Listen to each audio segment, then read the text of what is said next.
नमस्कार, मैं ब्रजेश कुमार कार्तिकेय क्लासेस के डिजिटल प्लेटफॉर्म पर आप सभी का एक बार फिर से स्वागत करता हूं। दोस्तों, आज एक ऐसे फैसले पर मैं चर्चा करने के लिए आया हूं जो पिछले कुछ वर्षों से कहीं ना कहीं एक कन्फ्यूज़न की स्थिति बनाए हुए था और जिस तरह से हमें अलग अलग परीक्षाओं के नोटिफिकेशंस मिल रहे थे उनमें ये स्थिति एकदम क्लियर थी कि ये आने वाले समय में कहीं ना कहीं एक ऐसे फैसले के रूप में आएगा जब एक पक्ष के ऊपर बड़ा कहेंगे कि पहाड़ जैसा हो सकता है। लेकिन माननीय सुप्रीम कोर्ट ने आज एक बेंच ने एक फैसला सुनाया और जिस फैसले में राजस्थान हाई कोर्ट के फैसले को सही ठहराते हुए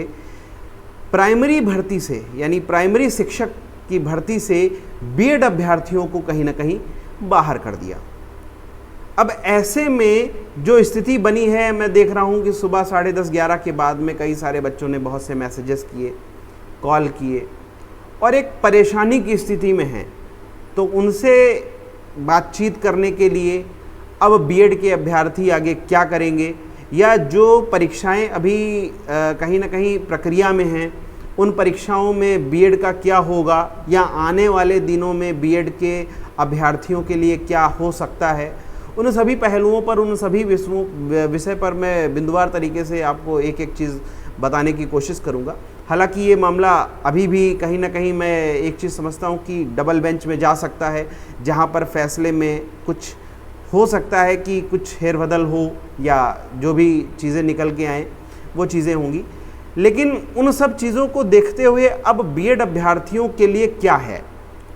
उन सब चीज़ों पर आज मैं आपके बीच में कहीं ना कहीं से चर्चा करूँगा। तो दोस्तों, ये निश्चित तौर पर मैं कहना चाहूँगा कि एक फैसला सुप्रीम कोर्ट का जो बीएड अभ्यर्थियों के लिए दुखद है, क्योंकि मैं जान रहा हूँ ऐसे कई सारे परिवारों को, ऐसे कई सारे बच्चों को जो इन 5 साल के भीतर बीएड का डिग्री सिर्फ इसलिए हासिल किए कि उनको एक अच्छा मौका मिल जाएगा कहीं ना कहीं शिक्षक बनने के क्षेत्र में, और अब उस प्रयास पे कहीं ना कहीं पानी फिरता नज़र आ रहा है। और एक चीज़ मैं कहूँगा कि मैं जब से ये फैसला आया, मैं एक चीज़ देख रहा हूँ, बीएड और बीटीसी के जो अभ्यर्थी हैं कहीं ना कहीं इसको हार और जीत के उसमें देख रहे हैं।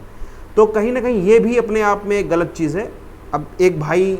परिवार में ही एक भाई ने बीएड किया हुआ है पता लगे और एक भाई ने बीटीसी किया हुआ है, तो क्या वो दोनों आपस में हार जीत रहे हैं? ऐसा नहीं है।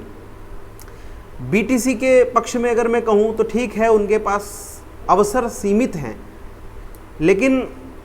आप इस चीज़ को भी नज़रअंदाज नहीं कर सकते कि पिछले कुछ वर्षों में जिस तरह से बीएड के अभ्यर्थियों को यानी डिग्री के लिए जिस तरह से सरकारें लगातार उनका देख रहे होंगे कि आप 4 साल में बहुत से बच्चे बीएड की डिग्री धारण करते चले जा रहे हैं, और ऐसे में अब उनके पास मौके के रूप में जहाँ पर एक बड़ी भर्ती हमको नज़र आती है, वो कहाँ पर नज़र आती है? तो ये कहीं ना कहीं नाइंसाफ़ी हो सकती है बीएड के अभ्यर्थियों के लिए, जिनको एक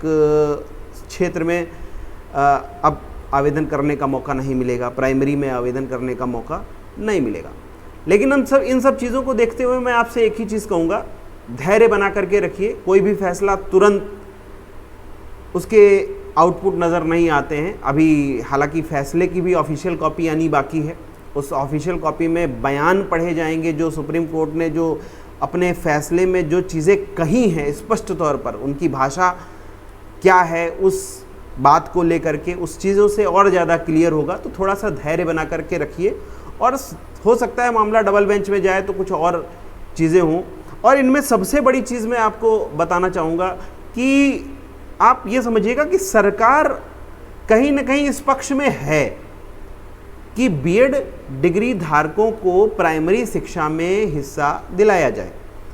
तो ऐसे में सरकार कुछ विकल्प भी निकाल सकती है उन बच्चों के लिए जिन्होंने बीएड किया हुआ है। तो हौसला नहीं हारे, हिम्मत बना करके रखें।